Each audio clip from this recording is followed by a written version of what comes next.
Hello, beautiful ones. Today I'm talking about our imperfections and whether they should stop us from doing stuff. I'll tell you all about it on the other side.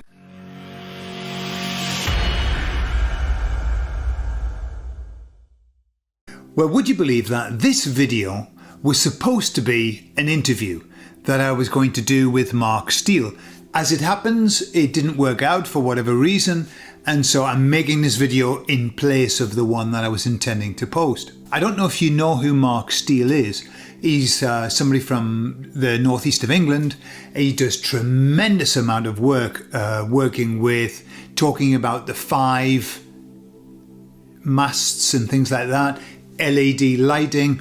He's done a lot of work, and he's what I would describe as one of these warriors. He's a warrior. You know, these people who are just putting themselves in the public spotlight and getting an awful lot of flack and just still doing it, regardless.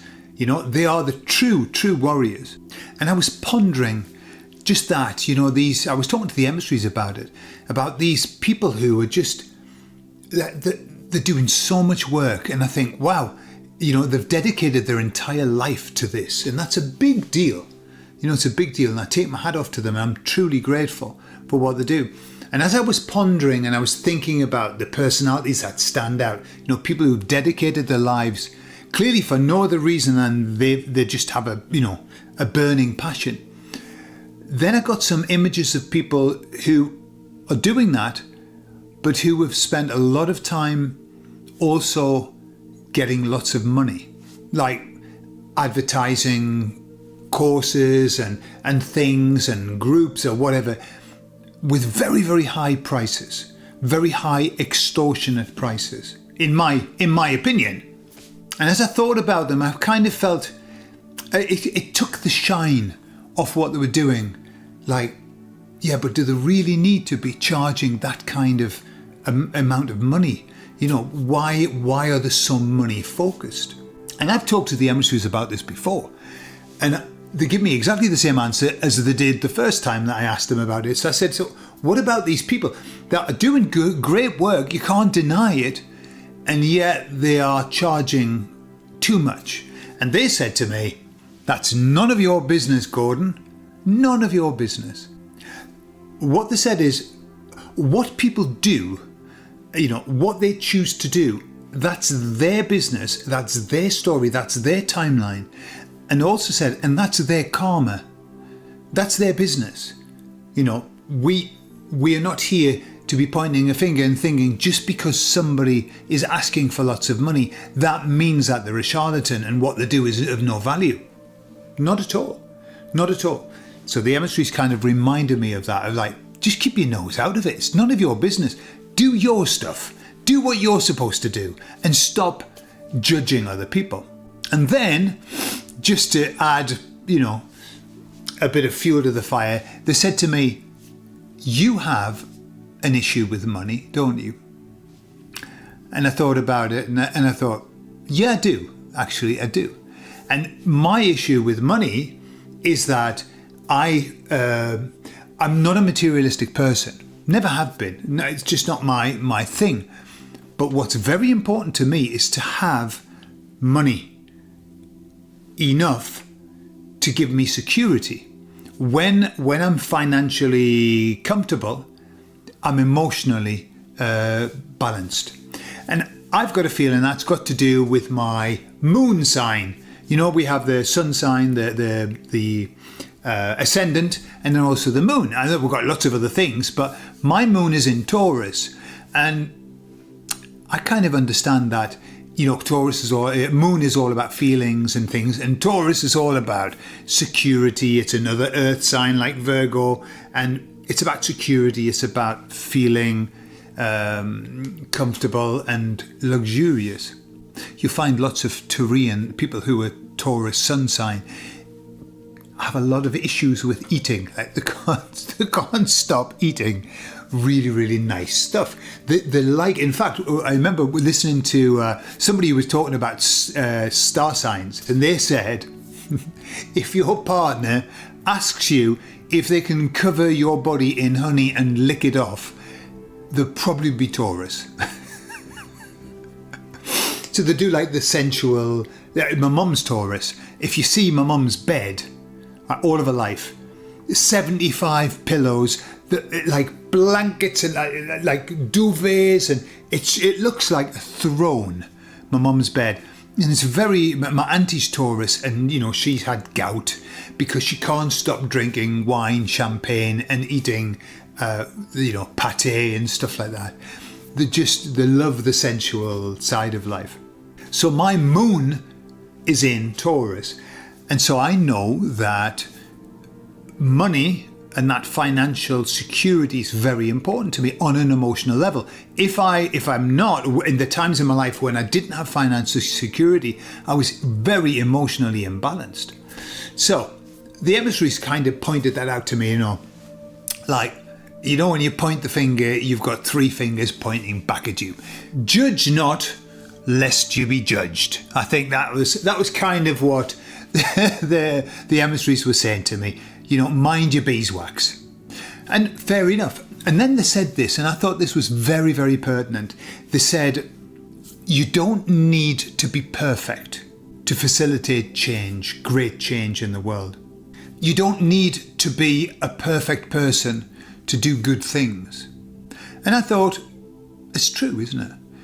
Because, based on what the emissaries have taught me before, the idea of us coming down here is we give up, we rescind our perfection, and we take on imperfection. And imperfection in the very basic terms is falling short of perfection. We didn't come here to be perfect, we came here to have this life experience. And part of that is working through our issues, which are our issues and not anybody else's. Obviously, if you're married to somebody, you've got a lot of issues that become their issues too. But from my perspective, when I was looking at these people, thinking about these people, I just don't think there's any need for them to charge so much. Why? Not my business.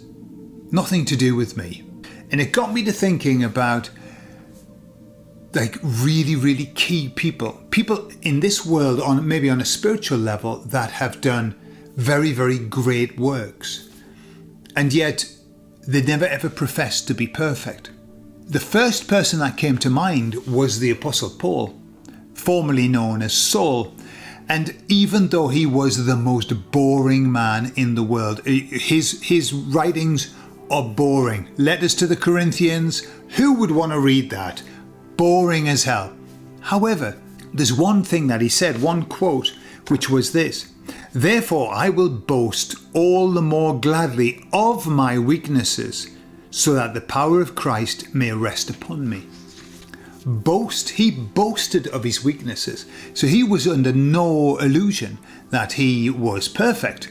Another person who I believe has done so much for mankind and probably isn't as known as much as he should be, and that's Anthony de Mello.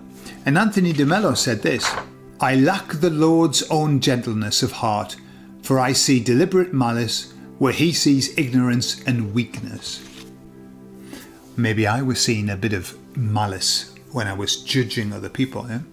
Anthony de Mello was the most awakened person that I've ever known, and yet he talked about his weakness. And even the Dalai Lama, now we're not going to get into him licking little boys that I saw in a video that I didn't like, but he said, is there anybody upright and of good standing in this world? I don't know. And he said, to be aware of a single shortcoming in oneself is more useful than to be aware of 1,000 in someone else's. Oh my God. Lessons for me. To become aware of your own shortfalls is far more valuable than becoming aware of the shortfalls of others. So another message for Gordon: shut half of your mouth. And the story that I like the most, and it's a story that Anthony de Mello tells, is about a man called Thomas Aquinas, who happened to be one of the most influential writers in Christian theology. And he wrote massive amounts. His biggest work is Summa Theologica. Massive works. He's just writing all of his life. And then one day he went to Mass And during Mass, he had an epiphany. He had a vision. And from that moment on, he stopped writing. He just stopped completely. He hadn't even finished what he was writing, just stopped. And his secretary at the time was urging him to write, saying, please write. And this is what Thomas Aquinas said. All that I have written seems to me like straw in comparison to what I've seen. Another man who just thought, no, all the work I've spent doing in my life has no value other than straw. Another person who was keenly aware of their shortfalls. And I think, this is something that I've certainly had to fight against all of my life. I'm a Virgo. And Virgos are well known to be very good at critiquing things. We're very good at looking at something and then noticing where it could be better. Let's put it that way. And so we have a propensity to be able to criticize. We criticize ourselves. It must be said, we are extremely self-critical. But in turn, we're also extremely critical of other people. Now, I remember when I was younger, I used to be extremely sarcastic. When you can see the flaws in things, it makes sarcasm very easy. And sarcasm's not one of the best senses of humour. It is humour. It is humour. It's very important to say that as well. But it's not one of the best ones. And so I've had to spend a lot of my life trying to just not to be looking straight away for the flaws in things and perhaps laughing at them. It's easier to do when you look at society. I mean, it's getting easier and easier. You don't even need to be a Virgo to laugh at the flaws in society. But it has been an issue. And so I'm trying to work on trying being the operative word. I'm working on just accepting people as they are and just focusing on me and how can I be better. And I don't think it's been like some of the criticism that I see in people. Some people criticize because they feel so bad about themselves that if they can criticize somebody who is apparently doing better than them, it puts them lower than they feel. So they have to bring everybody down lower than them, even though they're at rock bottom. And so it isn't like that. That's not my issue. It's just, setting standards and having standards for people to achieve. That is none of your business to give them. It's none of my business to give people standards to achieve just because they're my standards. The only thing I've got to do is live up to my own standards. And I think that's kind of where I'm at with this. Would I charge loads of money for the stuff I do? Like, going into the thousands? No, I wouldn't. I wouldn't, because I wouldn't enjoy it. I wouldn't like the money that I got from it. It would make me feel bad. I much prefer to charge something that I think is achievable for everybody, but enough that I can live with. And that's great. What do you think? What do you think about that?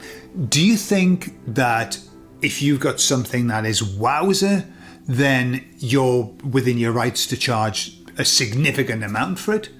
Or what? What's your opinion? And if somebody's selling something that's wowzer, are you happy to pay a significant amount for it? What's your take on it? When I used to teach English, I used to do this game with people, and it was a game of finding their threshold, finding their limit. Everybody's got a threshold, a limit that they won't go past, and especially with money. And so I would say to people, right, everybody in this class is a millionaire, a billionaire. Money is of no consequence. And I've got a pair of shoes, and these are the best shoes in the world. You can't get better shoes than this. Okay, who would pay £100 for these shoes? And everybody would put their hand up. And I would start knocking it up. As I knocked it up, and I didn't have to knock it up too high, Sometimes I would go up to, these are millionaires now officially, £200. And some people would put their hand down. And I'd say, why are you putting your hand down? And they say, because it doesn't matter how much money I've got, they are not worth more than £200. £500. And so I would push people, and even the most generous, and I've had people who would say, I'll pay $1 million for those shoes. Not very often. Normally, when you get up to, for a pair of shoes, when you get up to like 500, 1,000, beyond 1,000, people are starting to go, no, because it's just immoral. Yeah, but I've had somebody up to $1 million for a pair of shoes. But when I said to him, what about $1.5 million? He went, no, because that's far too much. So even he had a threshold. And so all of us have this threshold. My threshold is quite low, I think. And especially with clothing, for example. I've worked in textiles and know exactly how much garments cost to make. I used to do costing, and I measured all of the work that was done to make a garment. So I know how much a garment costs to make. And so when I see a garment that, for example, these days, when I see a shirt that's being sold for £100, I think, well, it's cost them £5 to make. And so I'm not going to pay that. All right, I understand that people have got to make money, but I'm not going to pay something where the markup is more than, let's say, 100%. That's typically what people want, 100% markup. Beyond that, then my little leveler is saying, no, because that's not good. And for that reason, I don't buy brands, or I tend not to buy brands unless they're really reduced in a sale. And quite why I'm talking about this, I don't know. It's just interesting. Where is your threshold? With a pair of shoes, I'd be interested to know this. If you put in the comments. Imagine money's no object. You're a trillion, billion, zillion. That's a Joe Biden number, by the way. You're a multi-trillion, billion, zillion heir. What would be the maximum that you would pay for a pair of shoes? And the shoes can be fitted, tailored to you. What would be the maximum? I'm interested to know in the comments. Where's your limit? And let's see who's the most generous, and let's see who's the most cautious, like me. Anyway, I love you all, and I'll speak to you all later. Bye-bye.